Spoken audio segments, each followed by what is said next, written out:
Walt Disney's Disneyland. When you wish upon a star, makes no difference who you are. Each week as you enter this timeless land, one of these many worlds will open to you. Frontierland. Tall tales and true from the legendary past. Tomorrowland. Promise of things to come. Adventureland. The wonder world of nature's own realm. Fantasyland. The happiest kingdom of them all. This week from Frontierland, Disneyland the Park, and Pecos Bill. Your host, Walt Disney. For this program, we will bring you the story of Pecos Bill, the rootinest, tootinest, shootinest cowboy to ever ride out of American folklore. In fact, in Disneyland the Park, we dedicated the Golden Horseshoe Dance Hall here in Frontierland to the memory of Pecos Bill and his fabulous exploits.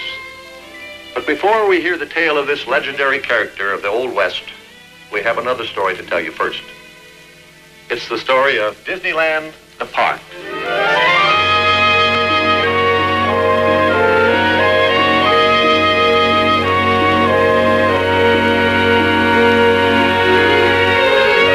Since its opening, a comparatively short time ago, over 6 million people have visited Disneyland, and many have returned to discover new adventures and further expansion. We've received many letters asking us to show this progress, and so we feel it timely to bring you that story now. Before Disneyland became this active, thriving domain, we had seemingly endless problems to solve, many of them entirely new to us. For Tomorrowland, a great deal of scientific research was required. And so we called upon leading scientists and engineers to help us achieve this factual realm of the future. In Frontierland, the wide open spaces of the Old West called for a painted desert, rock formations, and winding pioneer trails. Nature spent endless ages to create her geological wonders, but we had to do our job in a few months. To accommodate Frontierland's 150-ton stern wheeler, the Mark Twain, we had to dig this big river. To provide authentic settings and keep Disneyland perpetually green, thousands of full-grown trees and foliage were brought here from all parts of the world.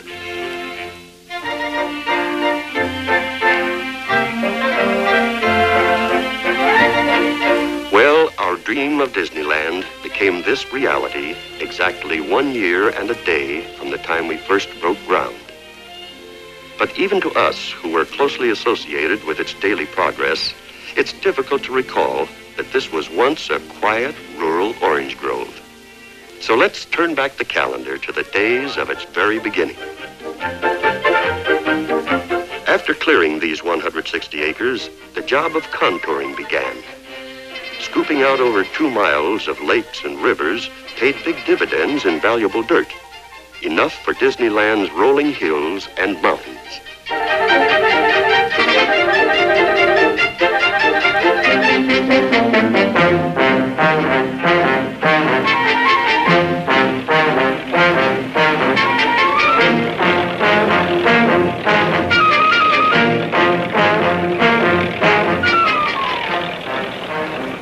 Well, it wasn't long before the first of Adventureland's jungle began to arrive from many directions and faraway places.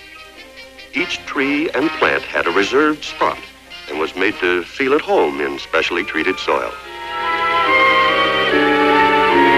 Where the Congo would eventually meet the Nile, sculptors created rocks for a waterfall. And to keep our rivers from running away, we sealed their beds with a clay and liquid cement mixture. Upriver at the Adventureland boat dock, our workmen used a Tahitian technique to thatch a grass roof. Over at the Gay 90 Main Street area, construction progressed by faster methods than those of 60 years ago.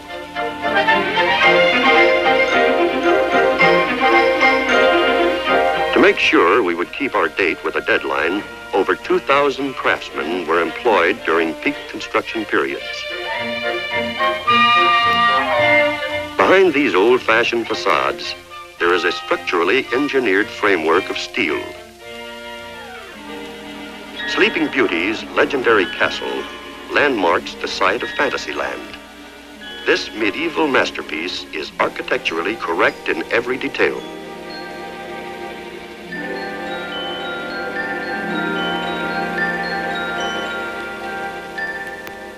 In constructing Frontierland's log fort, the accent was also on authenticity. Only one kind of tool was used, a pioneer's axe. Nearby, descendants of America's first do-it-yourselfers build an Indian longhouse. They apply birch bark strips in the same manner as did their forefathers centuries ago.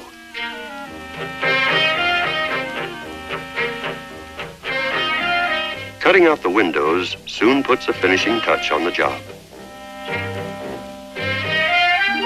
To provide transportation throughout Disneyland, the almost forgotten art of wagon making was revived. We built Conestoga wagons, buggies, buckboards, surreys, and stagecoaches. To pull them meant the training of many horses. These small horses were specially bred to fit our scaled-down vehicles. In Fantasyland, another kind of steed becomes the most important part of King Arthur's carousel. We conducted a long search to round up and recondition 72 of these authentic jumpers. Only in Fantasyland would shipbuilders build a restaurant. A more seaworthy craft, the Mark Twain, was being assembled in Frontierland's dry dock. Well-coordinated planning ensured a perfect fit for all parts. Well, after many hectic yet happy months of hard work, we reached the final stages of assembling, touching up, installing, and last-minute testing. The driving of the last spike was both symbolic and timely. And so Disneyland emerged from a dream into a reality. It seemed fitting that the place of honor should be reserved for Mickey Mouse, the little fellow who made Disneyland possible. But let's join the crowds at the beginning of Main Street, USA. Here is a typical small town of the 1890s, completely authentic in every aspect. Yet it's brand new, spick and span, the only one of its kind in existence today. Main Street is more than a showplace. It's an active community with a fire department, town hall, police force, and a bank. It even publishes its own newspaper.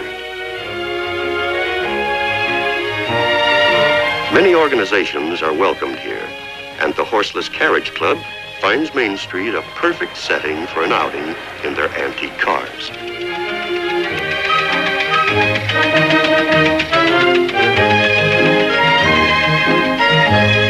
The Easter parade here is in keeping with the pace and fashions of half a century ago.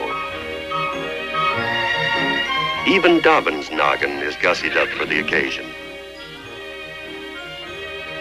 This double-decker bus is about ready to leave, so let's climb aboard and see the sights along Main Street.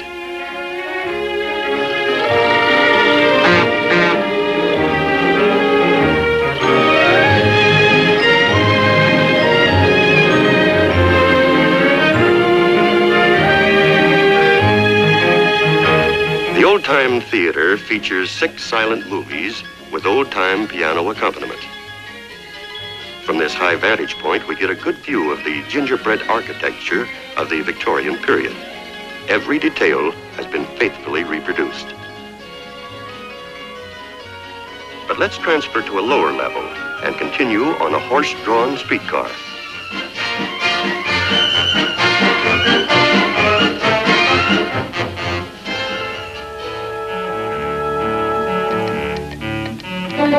And incidentally, Disneyland's horses never had it so good. Each one works only 4 hours a day.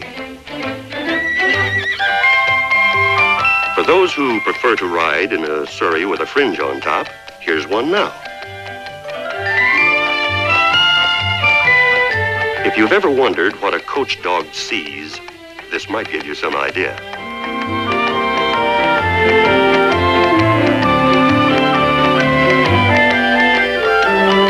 At the end of Main Street is the plaza, the hub of Disneyland.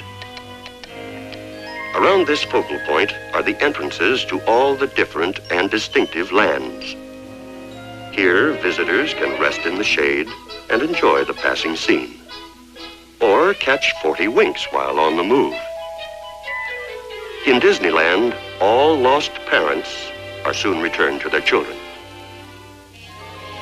Just beyond the plaza stands Sleeping Beauty's castle. This is the entrance to Fantasyland, the happiest kingdom of them all. Within the castle's winding corridors, medieval rooms, and its dungeon, a new adventure awaits visitors. For here, dramatic scenes from the story of Sleeping Beauty are brought to life. The castle moat is ideal for swarms, but sometimes boats disturb their dignity. Model club members find Disneyland's waterways interesting proving grounds for their craft. These scale models are maneuvered by remote control. Across the plaza from Fantasyland is the entrance to Adventureland. It leads us to an exciting river journey through mysterious tropical jungles. From this last outpost of civilization, explorers' launches push off into the unknown. On this trip, Junior is leading the way, guided by its model club skipper.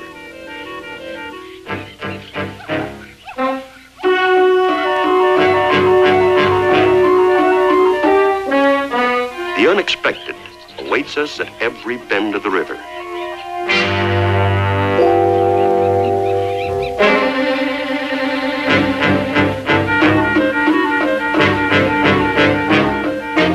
Realism has always been our primary goal, and these hippos are typical examples of the skill of our craftsmen.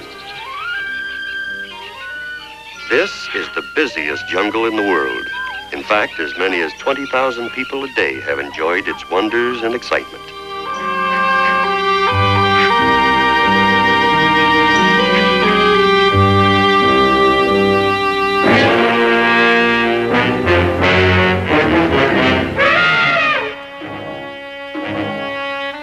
Like any jungle, Adventureland is expanding and growing.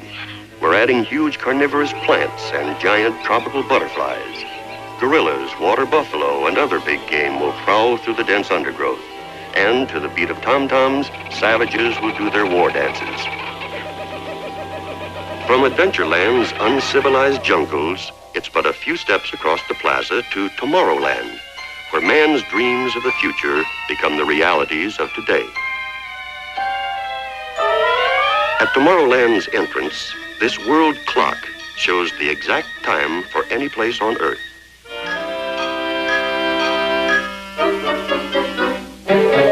In this miniature airdrome, planes of the future are tested by expert model builders. One of Tomorrowland's latest attractions is the Astro Jet flight. And once you take off, you can pilot your ship through all the thrilling maneuvers of a real jet.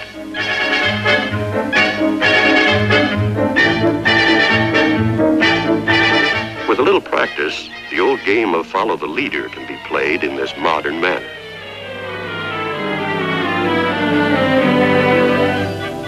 Autopia is the safest of all superhighways. Here, future motorists learn good driving habits and have fun doing it.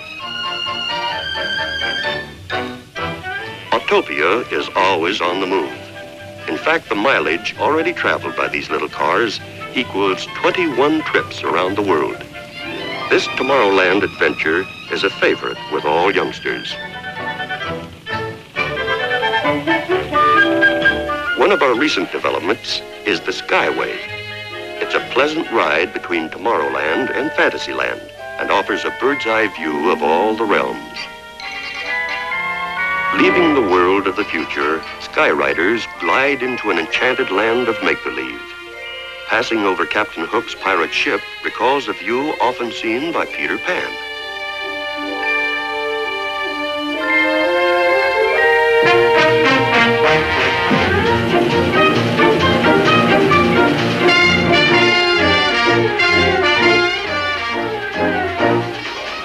At the Mad Hatter's Tea Party, the whole family can get in the whirl.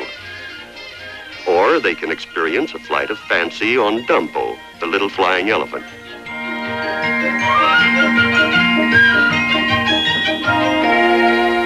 The Skyway was built especially for us in Switzerland.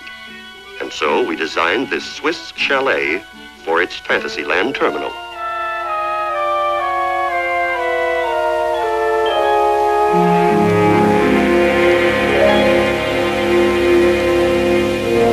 For the Skyway's inauguration festivities, Swiss alpine dancers added color and gaiety to the happy occasion.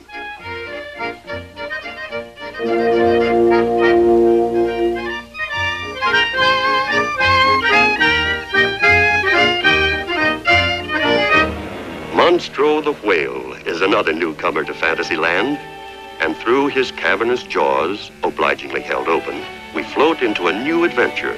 Fantasyland's miniature world, where fairy tales come true.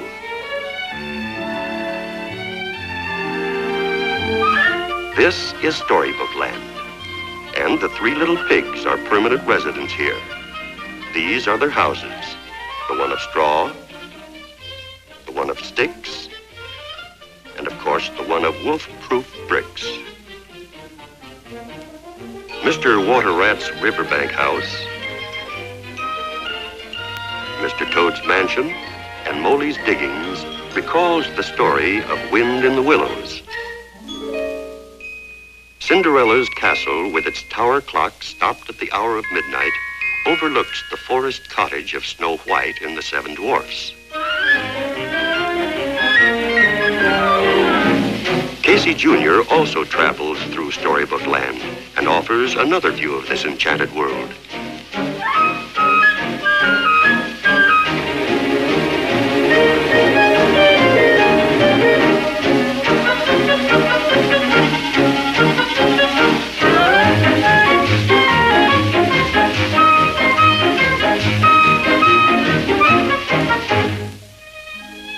This miniature English oak shades the house of the rabbit from Alice in Wonderland.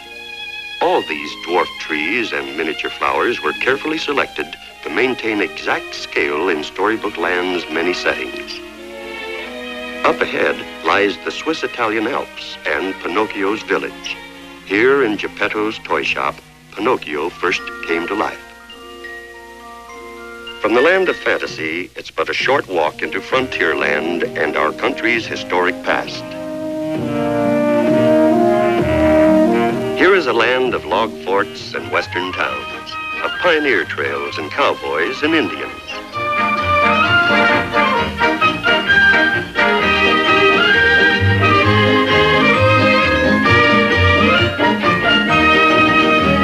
Back in those days, the law of the six-shooter kept the peace, and sometimes disturbed it. Square dance clubs find Frontierland an ideal setting for their outings, and they're greeted in typical Western fashion.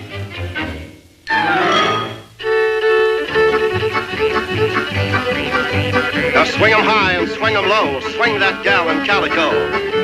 It's a heel and toe and away you go, your new gal and my new beau. Now the gents to the center and back to the bar, gals to the center with a Texas star.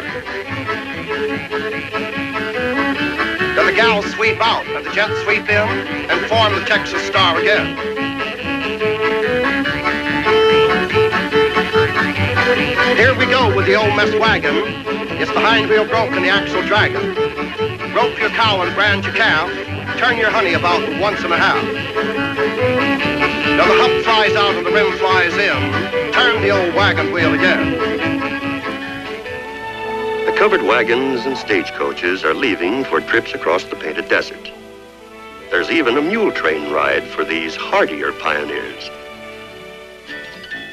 Another way to see the painted desert is from the mine train, which loads at Rainbow Ridge.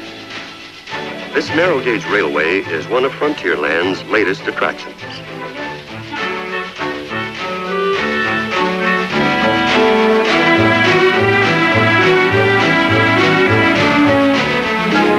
This natural bridge solves the desert traffic problem nicely. Here's a hitchhiker that no one wants to pick up. Even the 7 dwarfs are represented among these prickly plants.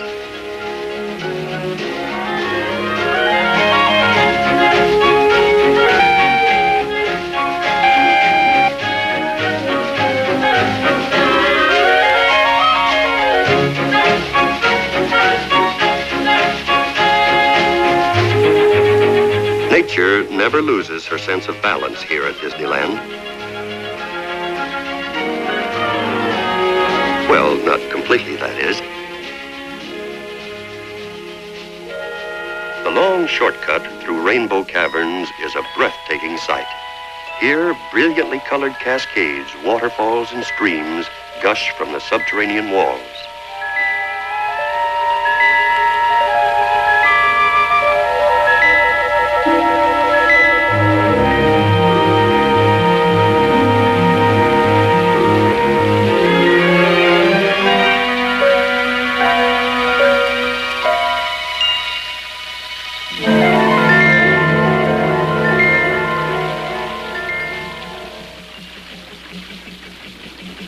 From the mine train to the Disneyland Railway is but a short distance.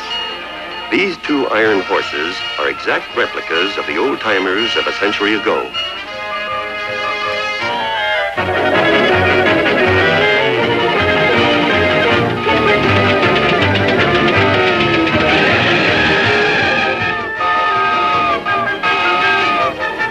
The Disneyland Railroad is a sightseer's and camera fan's dream, for it circles the entire perimeter of Disneyland, but will ride the rails just long enough to see a panorama of Frontierland.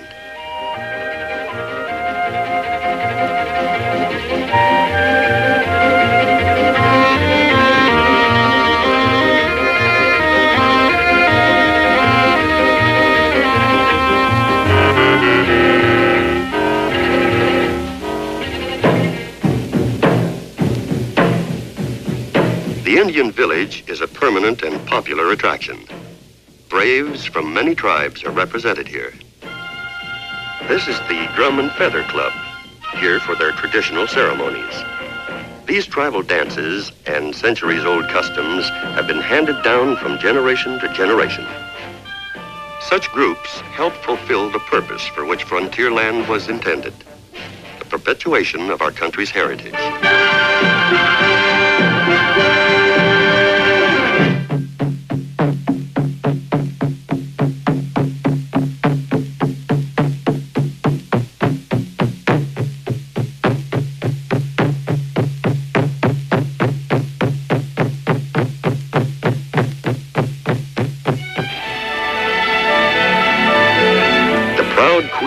Frontierland's big river is the Mark Twain.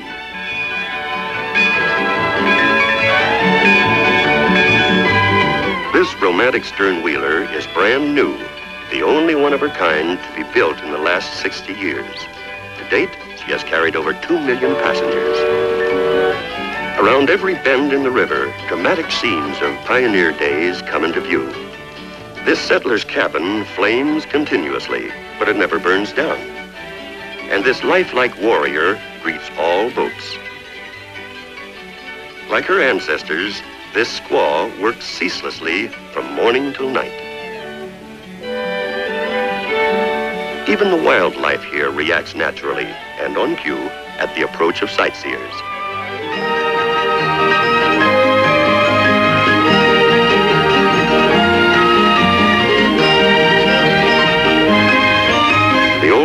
suspension bridge on Tom Sawyer's legendary island is our first sign of civilization. And as we pass Huck Finn's fishing hole, we return to the teeming, gay activity of Frontierland's Rivertown.